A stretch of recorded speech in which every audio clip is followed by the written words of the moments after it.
Bismillahirrahmanirrahim. Assalamualaikum warahmatullahi ta'ala wabarakatuh. Puji syukur kepada Allah Subhanahu wa ta'ala, serta salawat dan salam kepada junjungan kita Nabi besar Muhammad sallallahu alaihi wasallam, bahwa pada pagi hari ini kita berkumpul melalui pelajaran pendidikan agama Islam jarak jauh.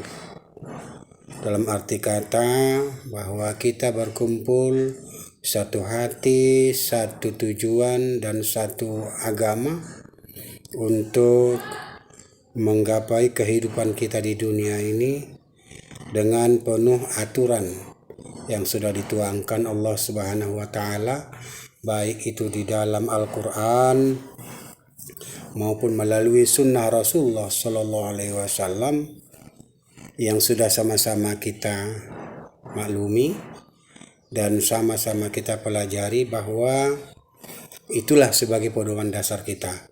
Anak-anak kami sekalian sebelumnya absen dalam kehadiran untuk mengikuti acara pendidikan agama Islam pelajaran kita ini lebih dahulu diisi, ya. Baik, kita melanjut kepada pelajaran kita yang lalu, yakni tentang kewarisan. Warisan dalam Islam adalah perpindahan hak dan perpindahan pemilik harta kepada orang yang ditinggalkan oleh mayit, yaitu termasuk salah satu seperti anak, istri, ibu, ayah, kakek, dan lain-lainnya. Itu adalah sebagai pemindahan pemilik setelah pemilik harta meninggal dunia.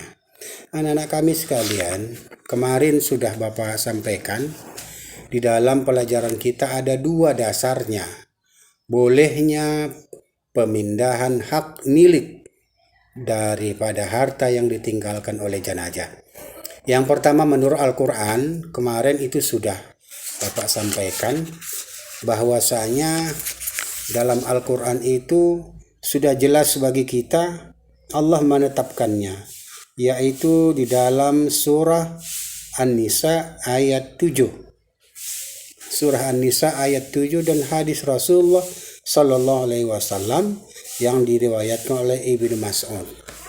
Jadi untuk itu anak-anak kami sekalian, sebagai tindak lanjut pelajaran kita, bahwasanya ada di sini yang pertama yang perlu kita pelajari adalah dengan judul posisi kewarisan Islam di Indonesia.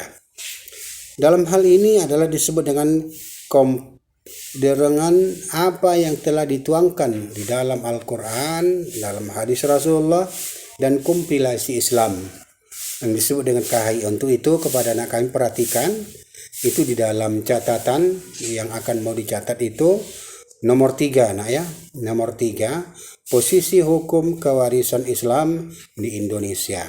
Ada beberapa kelompok di dalam tabel yang sudah kami sampaikan dan kami kirimkan kepada anak-anak, di mana di sana ada sebab-sebab hubungannya. Apa hubungannya kepada jenazah? Yang kedua, apa kedudukannya, yaitu ahli warisnya. Yang ketiga, syarat menjadi pewaris. Kemudian yang keempat, harta warisan ada atau tidak, banyak atau sedikit, sama. Kemudian apa dasar hukumnya, menurut Al-Quran atau menurut hadis, pasal dalam kompilasi hukum Islam. Ini sebagai pedoman. Contohnya salah satu, apabila istri atau suami yang meninggal, istri menjadi janda, maka pewaris harta dia dikarenakan sebagai seorang istri. Maka ada beberapa hal yang harus ia lalui, persyaratan tahapan. Syaratnya bagaimana? Ada enggak harta yang ditinggalkan? Maka untuk itu ia berhaklah menjadi pewaris harta. Kemudian yang kedua adalah suami apabila meninggal seorang istri. Kemudian status anak. Apabila seorang meninggal, ayah berdua misalnya serta dengan ibu, maka yang tinggal anak, maka anaklah yang menjadi pewaris. Kemudian lagi, siapa itu anak? Ada anak laki-laki, ada anak perempuan. Sementara di sini perlu kami sampaikan anak-anak kami sekalian bahwasanya anak angkat itu tidak menjadi satu syarat dalam mendapatkan harta warisan. Akan tetapi ia boleh memperoleh harta warisan itu melalui wasiat atau melalui kebersamaan dan kesepakatan.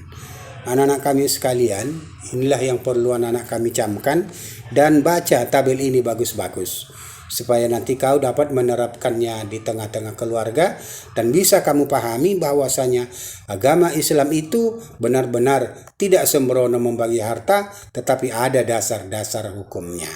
Inilah dulu yang bisa Bapak sampaikan. Silakan Ananda kami pahami, baca ini, kemudian nanti teliti kembali lagi satu persatu dalam tabel ini, silakan dibaca.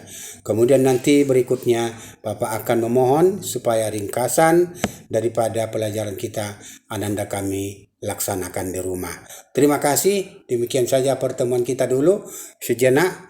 Nanti pertemuan yang akan datang kita bertemu kembali. Untuk itu, kepada anak kami sekalian, selamat belajar dan jaga 3M. Pakai masker kalau keluar rumah, kemudian cuci tangan dengan baik dan sering cuci tangan.